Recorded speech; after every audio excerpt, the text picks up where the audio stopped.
Hello दोस्तों, आपका स्वागत है अविनाश क्लासेस के हिंदी स्टेनो चैनल में। अब डिक्टेशन स्टार्ट होगा।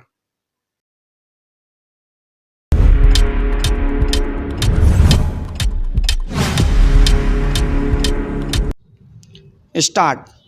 उपाध्यक्ष महोदय, अगर भारत की आर्थिक व्यवस्था को हम देखें तो यह कहने में कोई त्रुटि नहीं होगी कि कृषि उसका आधार है। किसी भी देश की सामाजिक और आर्थिक स्थिति उस देश की भूमि की उत्पादन शक्ति पर निर्भर रहा करती है। यदि भूमि की उत्पादन शक्ति में कोई कमी हो जाती है तो उस देश की आर्थिक और सामाजिक स्थिति में भी कुछ परिवर्तन प्रारंभ हो जाता है। कृषि भारत के लिए एक आर्थिक व्यवस्था ही नहीं है, यह एक संस्कृति भी है। जो लोग आंदोलन में विश्वास रखते हैं उनको पता ही होगा कि जितने भी आंदोलन इस देश में होते हैं वे समाज के नाम से, धर्म के नाम से, जाति के नाम से या राजनीति के नाम से होते हैं। ऐसे आंदोलनों में कोई भी समाज शामिल हो, लेकिन कृषि समाज उसमें शामिल नहीं होता है। उस आंदोलन के साथ कृषि समाज की सहानुभूति भी नहीं होती है।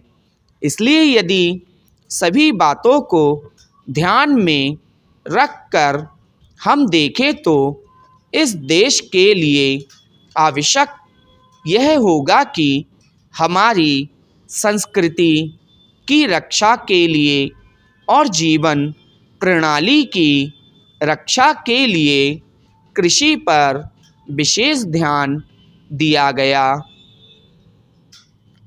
कृषि के क्षेत्र में इस वर्ष काफ़ी प्रगति हुई है। यदि आप 1801 से 1901 तक का काल देखें तो आप देखेंगे कि हमारे देश में 31 अकाल पड़े जिनमें 4 करोड़ लोग मरे।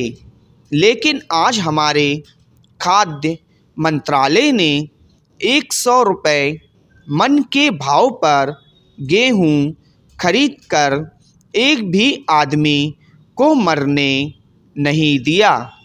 इसके लिए हमारा खाद्य मंत्रालय बधाई का पात्र है। एक बात मैं विशेष रूप से इस अवसर पर कहना चाहता हूँ। आजकल हम लोग मानव शक्ति पर ज़्यादा ध्यान ना देकर पूंजी पर ज़्यादा निर्भर रहने की कोशिश करते हैं। आपको याद होगा लगभग 5 दशक पहले में जापान की आर्थिक व्यवस्था बिगड़ गई थी, लेकिन वहाँ के 60 लाख काश्तकारों ने कृषि शिक्षा के बल पर इतना अनाज पैदा करके दिखलाया कि आज वे 10 करोड़ आदमियों का पालन पोषण कर रहे हैं। वहाँ पर 30 ऐसे विश्वविद्यालय हैं जिनमें कृषि की शिक्षा दी जाती है, जिनमें 16,000 छात्र प्रति वर्ष शिक्षा प्राप्त करके निकलते हैं। आज हमारे देश में पर्याप्त कृषि विश्वविद्यालय स्थापित हो चुके हैं।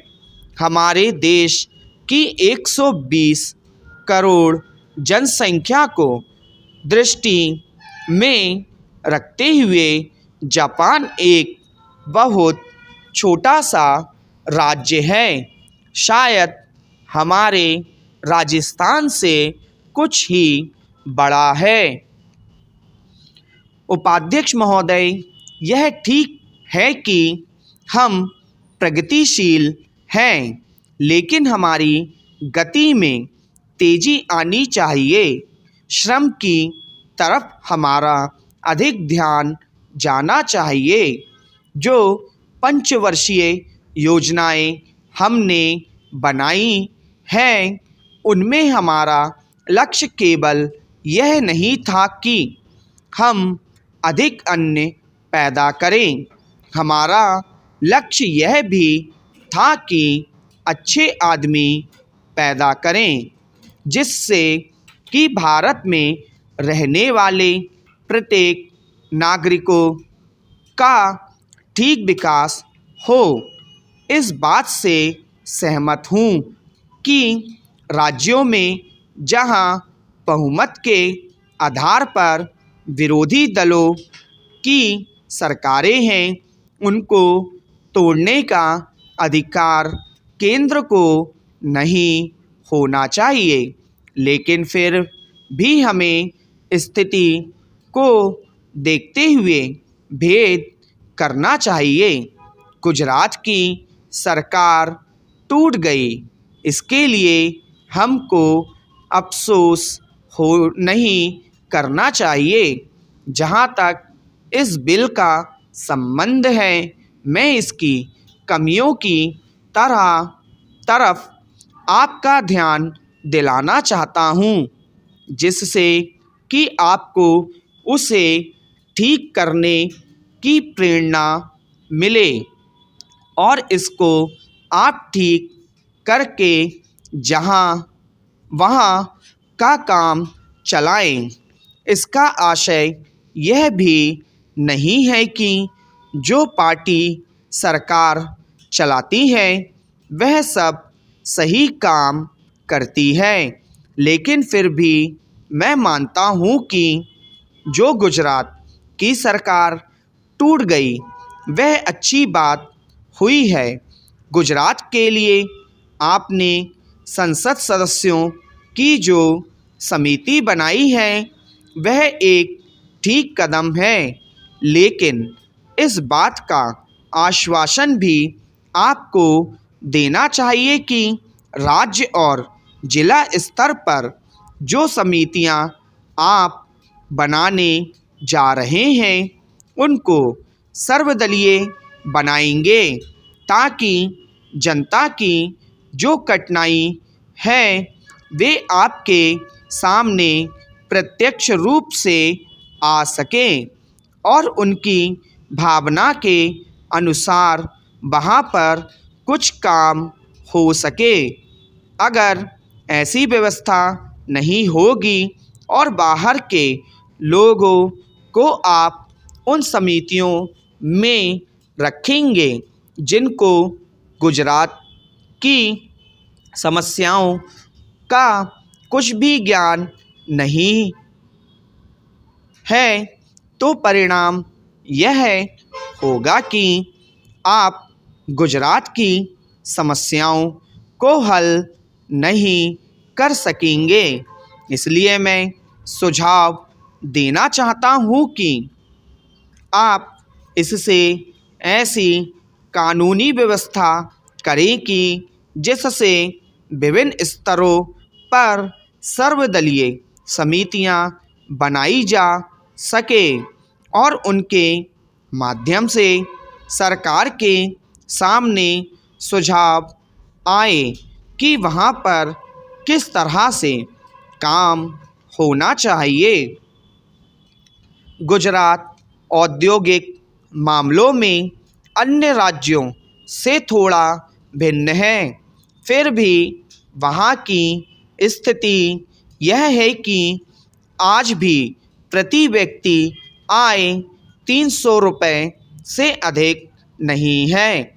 आज गुजरात में अन्य राज्यों के मुकाबले सबसे अधिक कर लगे हुए हैं। यह उचित नहीं है। स्टॉप।